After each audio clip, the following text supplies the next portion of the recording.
Forrest Gump, Chapter 10, Money for Playing Games. I decided to go home to Mobile, but the bus stopped at Nashville on the way, and I went into town for a drink and something to eat. I was going past a hotel when I looked in the window and saw some people who were playing chess. Like I said before, Big Sam taught me how to play chess when I was in the jungle. Well, I went into the hotel to watch them, but it was a special chess tournament and it cost $5 to watch, so I didn't go into the chess room. I was just walking out again when I saw a little old man who was playing chess with himself at a table near the door. I had another hour before I had to catch the bus again, so I went across and watched him. Then I said, "If you make that move, you'll lose your queen." He didn't look up, but after a minute he said, "Perhaps you're right." It was time for me to get back to the bus station, but when I started to leave, the old man said, "Why don't you sit down and finish this game with me?" "I can't," I said. "I have to catch a bus." So he waved at me with his hand, and I went back to the bus station. But I missed the bus that evening, and there wasn't another one until the next day. So I walked back to the hotel, and there was the little old man still playing against himself. He looked up and saw me and told me to sit down. It took me an hour to win that chess game. "Just who are you?" he said after the game. "Forrest Gump," I said. "Where did you learn to play chess?" he asked. "In the jungle," I told him. He looked surprised. "Aren't you in the tournament?" he asked. "No," I told him. "I'm going home and I'm going to start a shrimp business." "You can make a lot of money from chess," he said. "You're very good." "Am I?" I said. The old man's name was Mr. Tribble. 2 days later, we were on our way to Los Angeles to a big chess tournament. We were a day or two early for the tournament, and Mr. Tribble took me to see some people who were making a film. They make a lot of films in Los Angeles. We were watching a man who was crashing through a window in a film fight, when a man walked over to us. "Are you an actor?" he asked me. "Who, me?" I said. "We're here for the chess tournament," said Mr. Tribble. But the other man was looking at me. "You are a big, strong man, aren't you?" he said. "You're just what I need for a film that I'm making."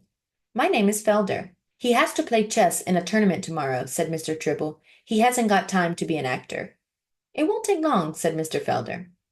So we went with Mr. Felder, and I found myself acting in a film about the jungle with Raquel Welch, the famous film star. "Is that really Raquel Welch?" I asked Mr. Felder. But things did not go well. Somehow, when I was helping Miss Welch to escape from the jungle, her dress came off, and I had to run into the trees to hide her. But who do you think we met there? Sue, the ape. He was in another film. The three of us ran out of there fast, and Miss Welch shouted and screamed. No, things didn't go very well. I wasn't an actor for very long. I think Mr. Tribble was secretly pleased. I was pleased because I was back with Sue again. Back at our hotel, the three of us sat in our room and tried to decide what to do. "It's going to be difficult traveling with an ape," said Mr. Tribble. "But he won't be any trouble, Mr. Tribble," I said. But Mr. Tribble seemed worried. The next day was the big chess tournament at the Beverly Hills Hotel. Mr. Tribble and I got there early, and I had to play chess all day. It took me about 7 minutes to win the first game, and half an hour to win the next. I played all that day, and the next. And suddenly I was in the final, playing with a Russian, Honest Ivan, the best player in the world. He was a big man with long black hair, and he didn't want to lose. It was a long game. Honest Ivan was good, very good. But just when Honest Ivan seemed to be winning, Sue ran across the room and jumped onto the chess table. Honest Ivan fell off his chair, and everybody started screaming and running everywhere.